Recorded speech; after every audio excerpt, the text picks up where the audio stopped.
programme qui a été fait avec les habitants, pour les habitants, dans les quartiers, avec des associations, avec des collectifs. Et c'est Paola Arpin qui va vous en parler, elle est en charge de la coordination du programme à Marseille. On peut l'applaudir. Merci aux militants et à tous ceux qui ont organisé ce porte-à-porte. Et merci à Fatia pour ton témoignage. Donc nous, ça fait des mois qu'on travaille sur le programme et des témoignages comme celui de Fatia, on en a entendu beaucoup. C'est les mêmes constats et pas que sur le logement. Il y a évidemment beaucoup de mépris. On va démolir des logements d'un côté, démolir des commerces. Mais personne ne va nous expliquer pourquoi. Et tout ça parce qu'on est des habitants. Donc on n'est pas assez capés pour comprendre. Ou attention, les habitants, il ne faut pas qu'ils se mêlent des affaires politiques. Ensuite, on voit autre chose qu'on nous a dit beaucoup, c'est les inégalités. C'est qu'il y a des quartiers ici qu'on va laisser aux poubelles, aux rats complètement à l'abandon, alors qu'il y a d'autres quartiers, là il y a des transports, il y a des espaces verts, et là il y a tous les services qui fonctionnent.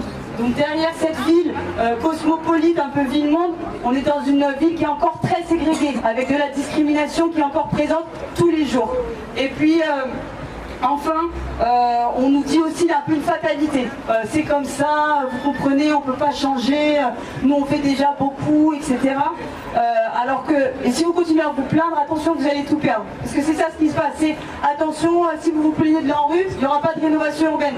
Attention, si vous vous plaignez du relogement, vous n'allez pas avoir de logement du tout. Et puis attention, si vous vous plaignez de Payan, il va y avoir le RN. Donc en fait, c'est une espèce de politique de la peur. On a peur qu'on divise, on a peur qu'on perturbe, mais tout ça c'est juste pour nous faire taire. Et nous c'est pas comme ça qu'on veut faire de la politique. Nous ce qu'on veut c'est d'abord écouter les problèmes des gens, nommer les injustices et les débattre et les trancher. Et puis on veut aussi ne pas avoir peur. Pas avoir peur d'aller voir Macron, pas avoir peur d'aller voir l'ANRU et de dire en fait cet argent public c'est le nôtre et les problèmes dans les quartiers c'est les vôtres. C'est le résultat de vos politiques d'abandon et de tout ce que vous avez laissé ces dernières années.